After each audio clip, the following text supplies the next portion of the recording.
kita awali dengan metode biaya ya, cost method ya.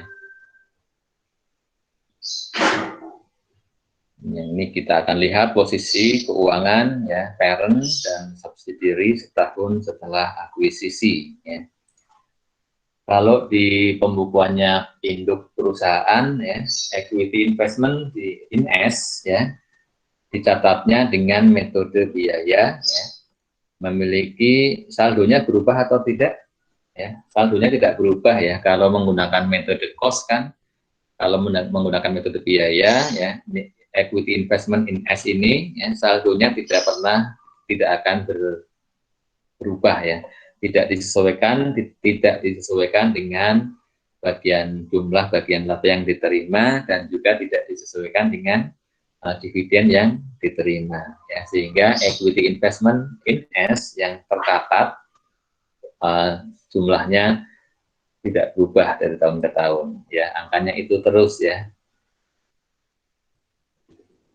Sedangkan kalau di pembukuannya subsidiary di anak perusahaan ya, ekuitasnya bertambah atau tidak ya, tentunya ekuitasnya S akan bertambah seiring dengan diperolehnya laba, kemudian dan juga dikurangi dengan dividen yang dibayarkan.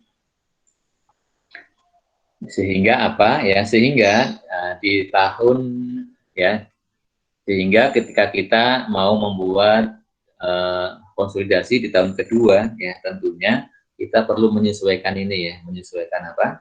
Menyesuaikan saldo.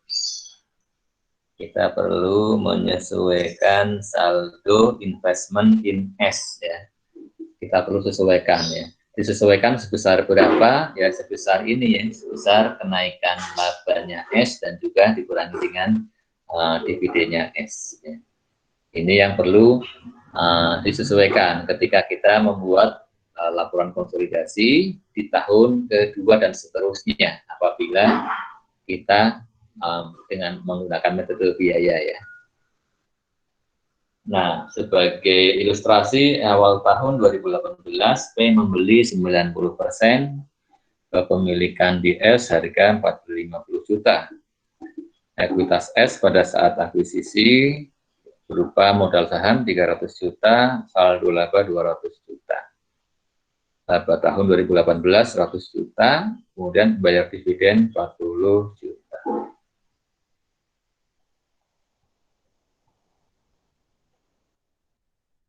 Nah, di awal tahun 2018 ya, ketika P mengakuisisi S, maka ya nilai equity investment in S-nya berapa? Ya, at cost 450 juta. Kemudian ekuitasnya S 300 juta, saham 200 juta, retain earnings berapa totalnya? 500 juta ya. 500 juta bagiannya P adalah 90% kan ya, dikalikan 90% sama dengan 450 juta ya, sudah balance ya.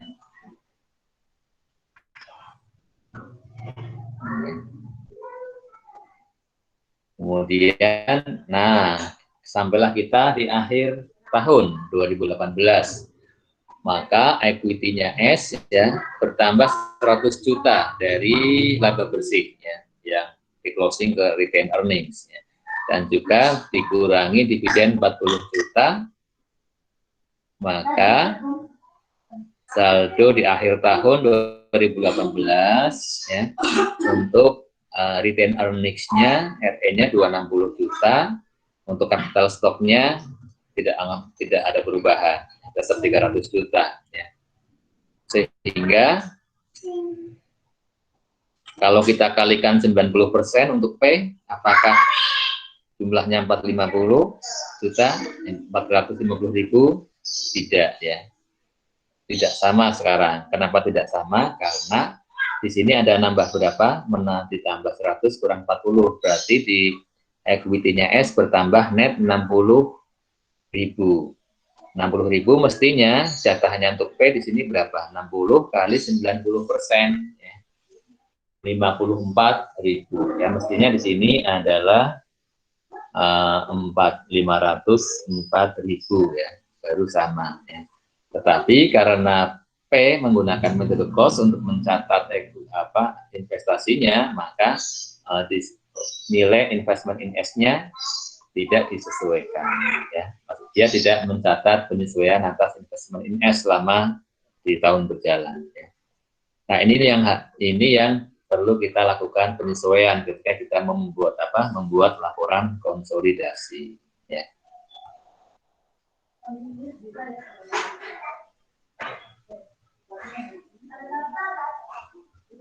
Nah, jumlah equity-nya 560, kalau kita kalikan 90%, harusnya adalah ya tadi ya 504 ya. Nah, sehingga ini yang perlu kita lakukan penyesuaian, ya. Nah, ketika kita di tahun kedua ya, untuk membuat laporan konsolidasinya, maka kita menyesuaikan ya nilai equity investment in S-nya, ya. Yang disesuaikan adalah supaya nilainya menjadi betul untuk per tanggal awal tahun, ya. Per tanggal awal tahun kedua atau di akhir tahun pertama, ya. Ini adalah untuk menyesuaikan nilai equity investment in S per tanggal awal tahun kedua atau per akhir tahun ke-1, sama juga, ya. Disesuaikan untuk supaya saldonya menjadi benar pada tanggal untuk 31 Desember 2018 atau 1 Januari 2019, ya. Sehingga yang disesuaikan adalah hanya atas perubahan equity S di tahun 2018, ya. Di tahun 2018-nya, ya. Sedangkan untuk di tahun 2019 tidak disesuaikan dulu, ya. Ya, penyesuaiannya, jadi saya ulangi, ya.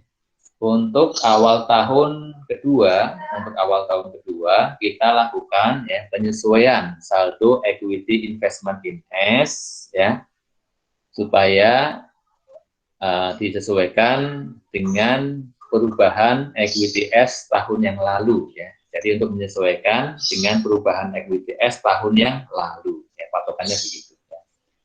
Untuk tahun yang kemarin, ya. Berapa tahun kemarin equity S naik berapa? Naiknya 60, ya, naiknya 60.000, sehingga disesuaikannya ya 60.000 dikalikan 90%, berapa? 54.000, ya. Debitnya apa? Kita debitkan ke equity investment in S, kemudian kreditnya apa? Kreditnya retained earnings. Mengapa retained earnings? Karena ya ini kan sebenarnya untuk apa? Kalau kita menggunakan metode equity, ini kan kita selalu menyesuaikan atas kenaikan labanya. S melaporkan laba, maka kalau kita P mencatatnya debit equity investment, kreditnya income from S, kan begitu, ya. Nah, ini kalau kita menggunakan metode equity, ya.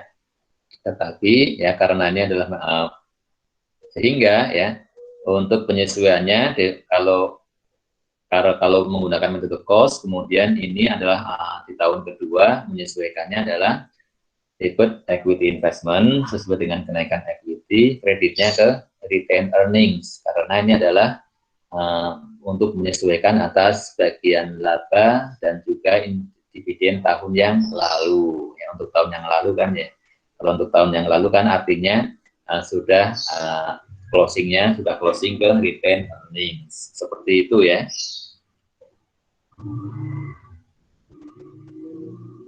Kemudian kita lanjutkan. Nah, sehingga kertas kerjanya bagaimana? Ini kertas kerja konsolidasi tahun pertama, ya. Ini tahun 2018 berarti, ya. Ini diilustrasikan di sini sekarang. Ya, ini kalau di tahun pertama kan posisinya begini, ya. Posisinya ya retain earning-nya RE-nya S ini adalah RE yang, perhatikan di sini RE yang tercantum yang 200.000 adalah RE yang beginning, ya. Ya. Tentunya ya kalau di laporan keuangannya S, ya, retain earning-nya sudah dicantumkan retained earning yang akhir tahun tentunya ya. Nah, hanya saja untuk membuat laporan konsolidasi kita memerlukan data ini retained earnings awal tahun ya. Kita munculkan retained earning yang per 1 Januari 2018 200.000. Kemudian di neraca di balance sheet-nya S ya, equity investment EDP ya. Equity investment di neracanya P ada angka 450 juta sebesar cost-nya. Kemudian untuk di S ada share capital 300 juta ya. Ini dengan asumsi selama setahun ya S tidak menjual saham tambahan ya, sehingga share capital-nya tidak berubah dari awal tahun 300 juta. Maka inilah yang kemudian akan kita lakukan eliminasi ya. Kita eliminasi ya, bagaimana eliminasinya ya, share capital S kita hapus, kita debit 300.000, kemudian ya, retained earning-nya S yang begini kita hapus 200.000, kemudian equity investment in S ya, yang di pembukuannya P kita hapus ya 450.000 ya, karena sekarang kan ya saya berinvestasi kepada saya gitu ya, saya membeli saham saya ya. Ketika P dan S masih dianggap sebagai entitas terpisah, membuat pembukuan masing-masing, maka ini berlaku. P investasi kepada S ini berlaku.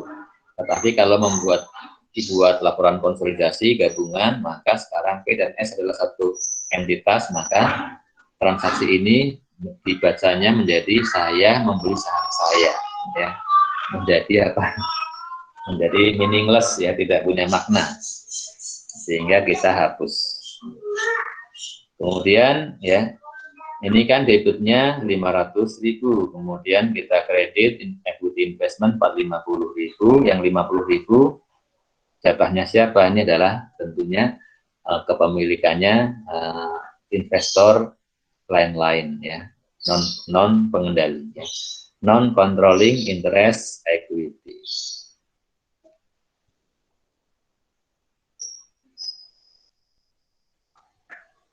Kemudian sehingga ya ini menurut pembukuannya P, kemudian kolom berikutnya menurut pembukuan S, kemudian kita lakukan penyesuaian dan juga untuk eliminasi debit kredit, kemudian kita kita buat di sini laporan konsolidasiannya ya. Jadi kemudian setelah kita jurnal selanjutnya jurnalnya diposting ya ke kertas kerja konsolidasi ya, kita posting debit kreditnya ya, kemudian kita jumlahkan ya. Sehingga untuk RE beginning debit ya, ini posisi kredit di debit menjadi 0 ya. Equity investmentnya P tentunya ini kan di P di sebelah debit ya, dieliminasi kredit menjadi 0 ya. Share capitalnya S tentunya posisi kredit ya di pembukuan S, kemudian di debit dieliminasi debit menjadi 0 ya. Sedangkan NCI equity ya menjadi muncul ya, muncul di penyesuaian, sekarang muncul di laporan konsolidasi ya. Ini tadi sudah jurnalnya ya, ini postingnya ya.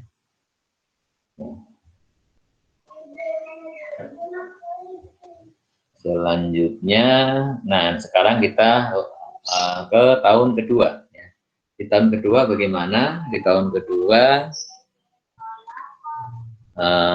posisi retained earnings awal tahunnya sebesar 260.000 untuk S ya, 260.000, sedangkan equity investmentnya di pembukuan P tidak berubah 450.000, share capital ya ini dibuat tetap saja ya, tidak ada penambahan penerbitan saham baru. Nah ini ya angka yang 450.000 ini kita mau sesuaikan dulu ya, ini perlu disesuaikan untuk supaya menjadi betul ya, menjadi betul untuk per awal tahun ini, awal tahun kedua ya, 1 Januari 2019 ya. Penyesuaiannya tadi sudah dihitung ya. Ya. Penyesuaiannya adalah equity investment debit 54.000, kreditnya retain earnings ya. Kemudian selanjutnya kita buat jurnal eliminasi ya. Jadi yang 540.000 ya, 54.000 penyesuaian nanti kita posting di kertas kerja ya. Selanjutnya yang angka ya. Selanjutnya kita buat apa? Jurnal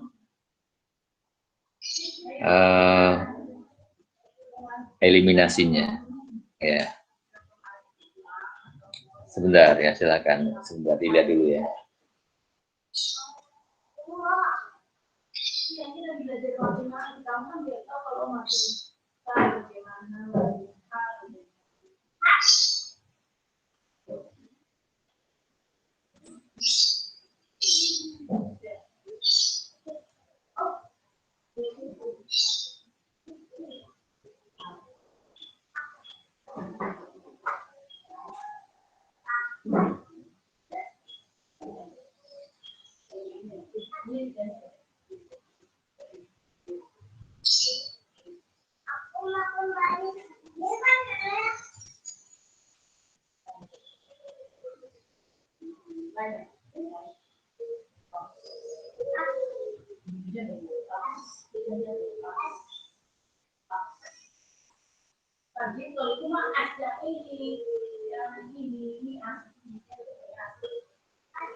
Baik, ya kita lanjutkan.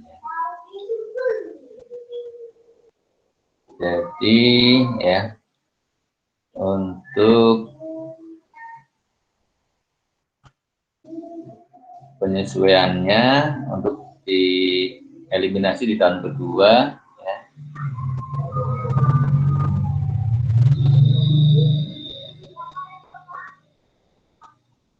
Untuk retain earnings begini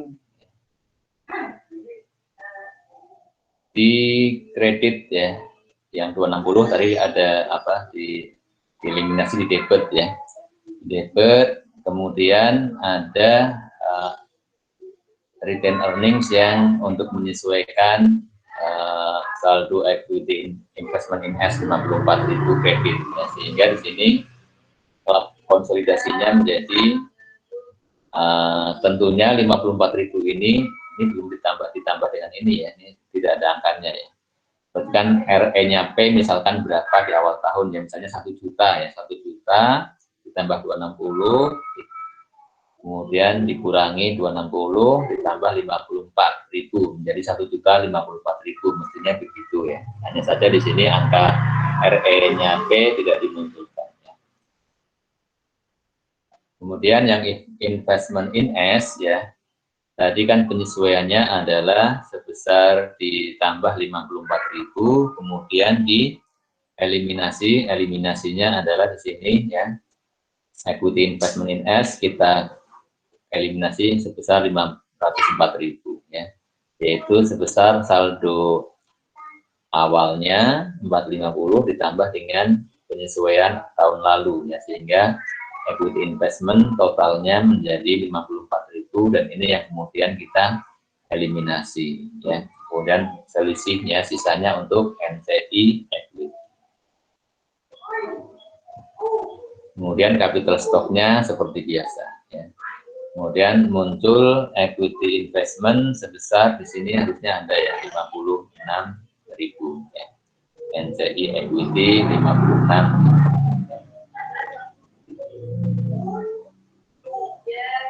Ini kalau kita buat, ya, jurnalnya adalah ini, ya, capital stock debit 300, debit 260, investment in S kredit 504.000, NCI equity kredit 56.000.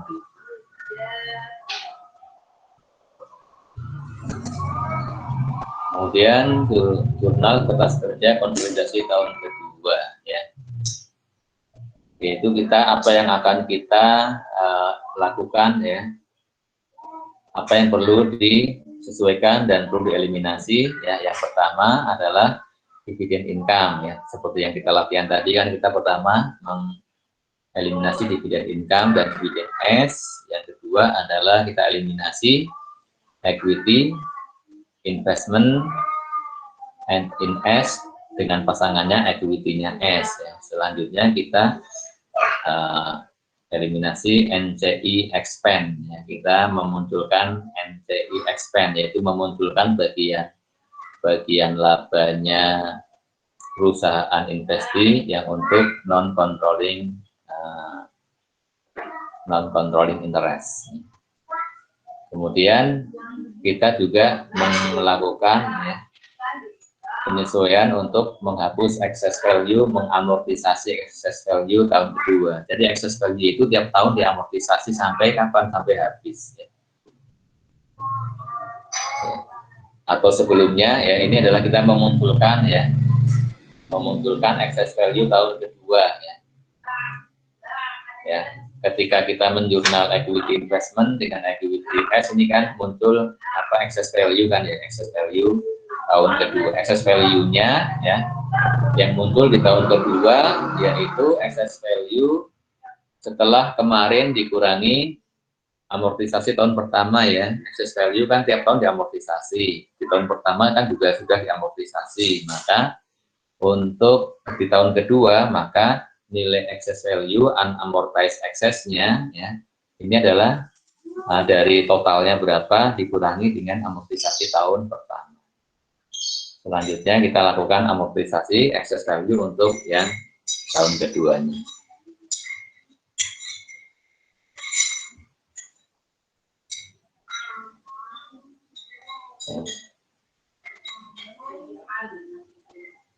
Kemudian, ya, amortisasi excess value tahun pertama akan dimasukkan dalam perhitungan sebagai penyesuaian saldo equity investment in S, ya. Nah, kalau ada kalau contoh yang tadi kan contohnya tidak ada apa excess value, ya, yang contoh yang menghitung tadi apa, contoh yang tadi yang kita bahas, ya. Nah, bagaimana kalau akuisisi P kepada S memunculkan excess value, yang muncul excess value. Kalau timbul excess value, maka excess value-nya kan menjadi apa? Amortisasi tiap tahun. Amortisasi excess value menjadi pengurang apa? Menjadi bisa mengurangi atau menambah net income-nya S. Sehingga, ya, equity investment in S juga menjadi apa? Menjadi disesuaikan juga apabila ada excess value, ya. Di tahun pertama, ya, disesuaikan dengan amortisasi tahun pertama, ya. Nah, kemudian kalau excess pada muncul excess value, maka di penyusunan kertas kerja tahun pertama akan muncul, ya, nilai excess value totalnya. Kemudian di tahun pertama dilakukan amortisasi, sehingga di tahun berikutnya, ya, di tahun kedua, maka excess value-nya totalnya berapa yang awalnya dikurangilah dengan amortisasi tahun pertama. ini untuk kalau kita di posisi tahun kedua. Kalau di posisi tahun ketiga ya, maka kita nanti akan memunculkan excess value untuk saldo awal tahun ketiga, yaitu sebesar total excess value dikurangi dengan amortisasi 2 tahun, dan seterusnya. Sebagai contoh, P membeli 100% aset neto S dengan harga 500.000. Pada saat akuisisi, ya, aset netonya S berupa modal saham 300.000, saldo laba 150.000. Selisih nilai investasi dialokasikan paten umur 5 tahun. Investment cost-nya 500.000, book value-nya 300 plus 150, ya, total 450.000. Ada selisih berapa? Selisihnya 50.000. Ini dialokasikan ke paten. Ya, diamortisasi 5 tahun, berarti tiap tahunnya berapa? Tiap tahunnya 10.000.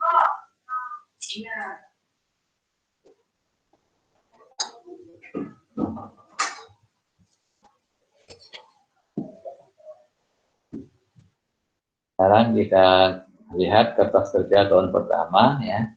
Ini adalah untuk eliminasi equity S dan investment in S. Ya.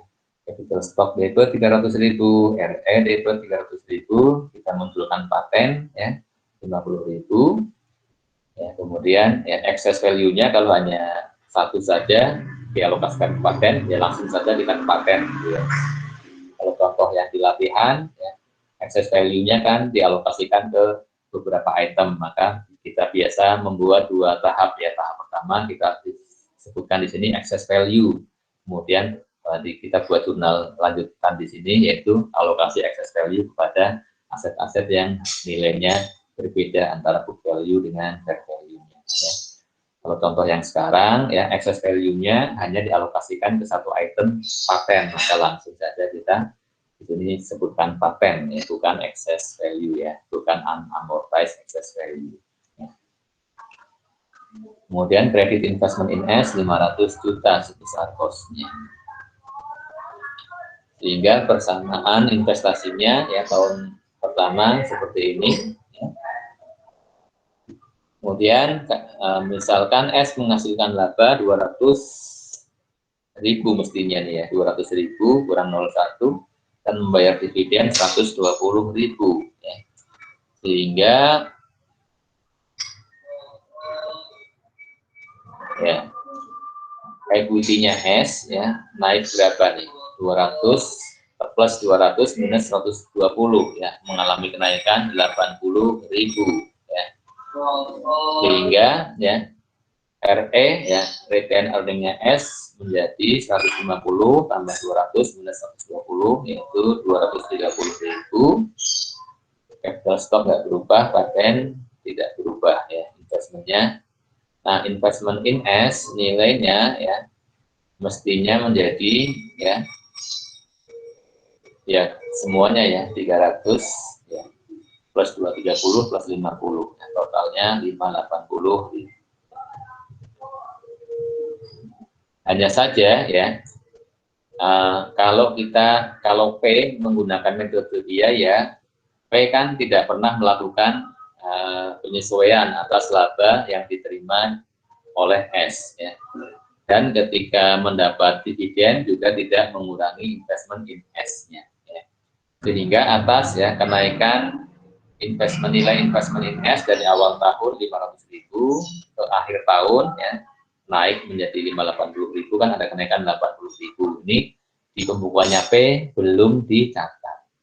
Sehingga kalau kita membuat laporan konsolidasi, ini perlu kita sesuaikan, ya, nilai investment in S kita tambah 80.000, kreditnya apa? Retain earnings, ya. Nah,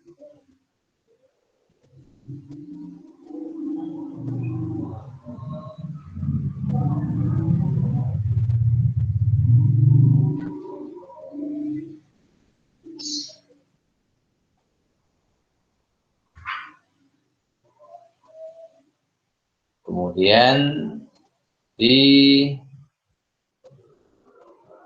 kalau di tahun pertama, ya, kita melakukan eliminasi investment in S dengan equity-nya seperti ini, ya. Investment in S nilainya 500.000, equity-nya S, ya, ada capital stock 300.000, return earning 150.000, dan paten, ya, ada tambahan paten 50.000. Kemudian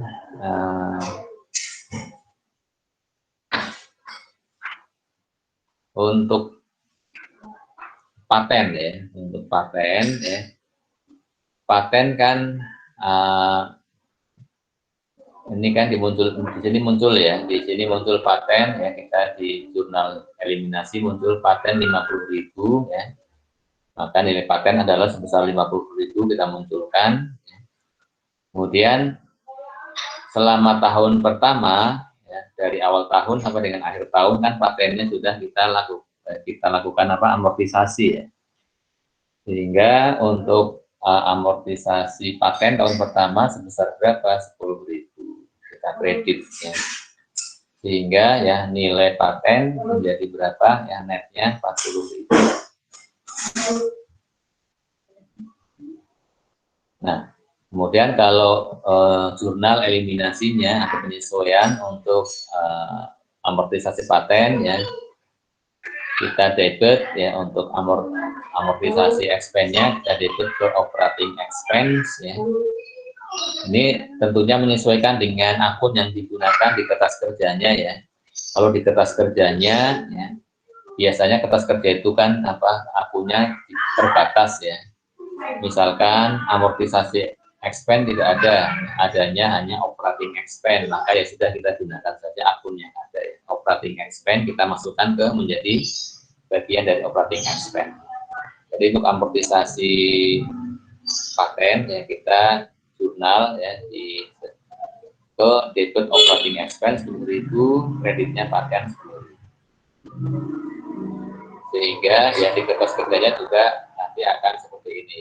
Jadi dari jurnal yang pertama, ya, paten dimunculkan 50.000 di tahun pertama, ya.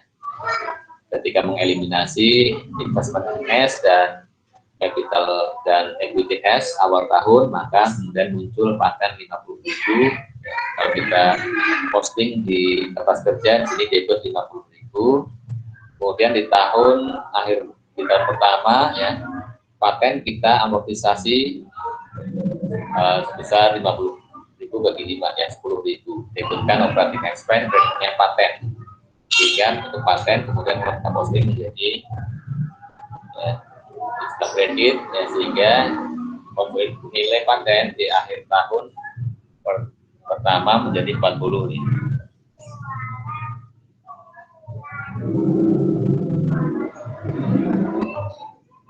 Nah, di tahun pertama, ya, tadi kan posisi, ya, investment in S-nya, ya, sebelum kita lakukan amortisasi paten, ya, kalau patennya sebelum diamortisasi, maka posisinya adalah, ya, investment in S naik 80.000.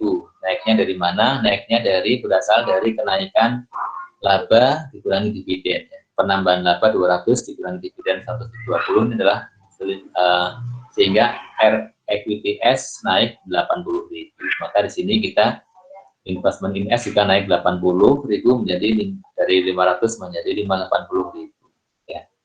Ini adalah posisi sebelum kita melakukan amortisasi terhadap paten. Padahal kan patennya juga harus diamortisasikan, ya, di tahun pertama, kan, ya. Kan sudah berjalan setahun, kan. Nah, amortisasinya bagaimana? Amortisasinya tadi sudah, ya, kita ulang lagi, debitkan ke operating expenses, ya. Kemudian kreditnya paten, ya. Maka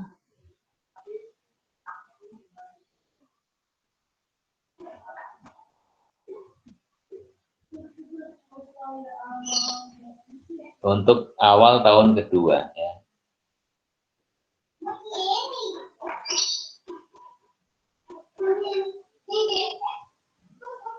untuk awal tahun kedua,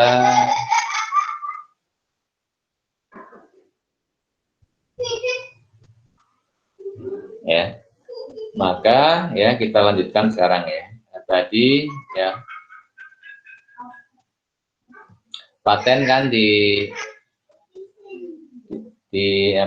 diamortisasi 10.000, ya, di tahun pertama, sehingga paten saldo akhir tahun menjadi berapa? Saldonya menjadi 40.000. 40.000, maka di sini ya, nah total nilainya menjadi berapa? 40 tambah 230 tambah 300 ya. Total nilainya, nilai investment nya adalah 570.000.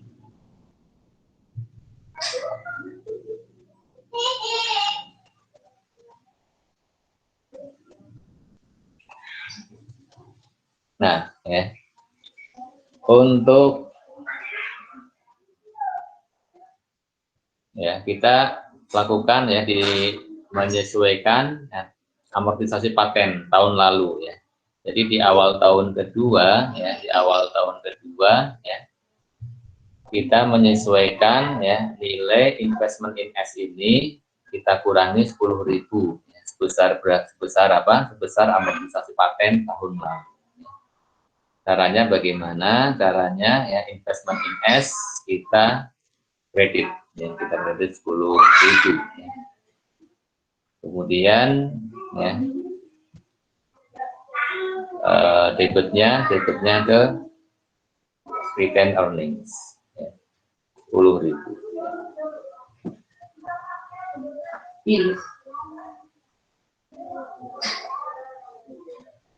Selanjutnya di tahun kedua ya, di tahun kedua kita cek ya itu eliminasinya ya, kertas kerjanya ya, kertas kerjanya untuk RE-nya retain earning-nya S adalah 230.000 ya, retain earning S beginning 230.000. Kemudian investment in S nilainya tetap tidak berubah 500.000, capital stocknya S 300.000 ya. Kemudian ya untuk investment in S tadi sudah ada apa penyesuaian ya, penyesuaian dari kenaikan equity S ya 80.000 debit, kemudian di sini dikurangi dengan apa, amortisasi paten 10.000 kredit. Selanjutnya ya untuk paten ya di awal tahun kedua nilainya berapa? 40.000 ya. Kenapa 40.000? Ya awalnya kan 50.000, kemudian sudah berjalan setahun sudah diamortisasi 10.000 sehingga saldo akhir awal tahun kedua 40.000. Kemudian saldo investment in S awal tahun kedua berapa? 500.000, cost of investment-nya ditambah 80.000 dari kenaikan equity S dikurangi 10.000 amortisasi paten, maka saldonya menjadi berapa? 570.000 ya. Saldonya 570.000. Nah, inilah yang kita eliminasikan ya.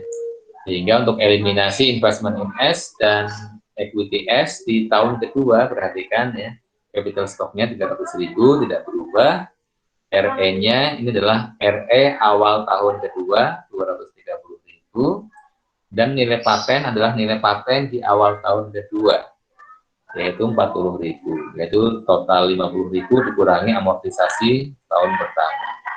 Kemudian ya, kreditnya investment in S. Investment in S ya kalau mau kita hitung secara gampang kita jumlahkan saja 300 plus 230 plus 40. Atau kalau hitung-hitungan yang sudah kita lakukan sebelumnya ya, awalnya 500 ditambah dengan apa? Kenaikan equity 80.000 dikurangi amortisasi paten 10.000. Ya.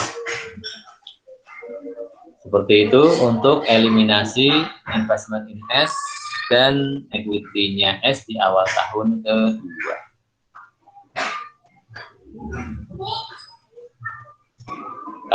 Kalau tahun ketiga bagaimana?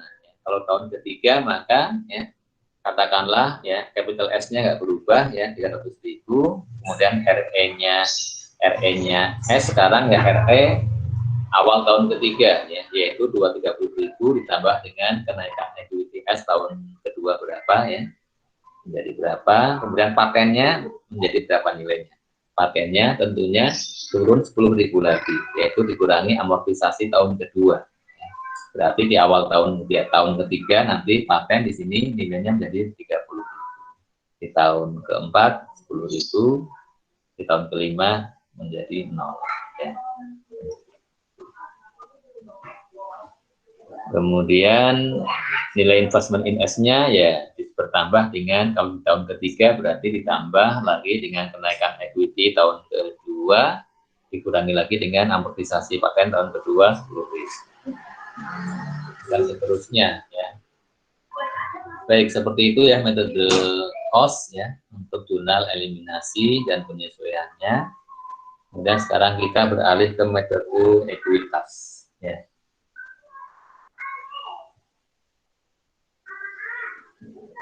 Atau kita break sebentar ya, sambil saya potong rekamannya supaya nggak terlalu panjang ya.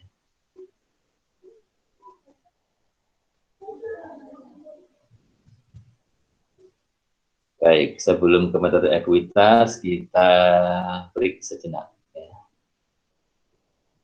Breaknya dengan saya memotong rekamannya ya.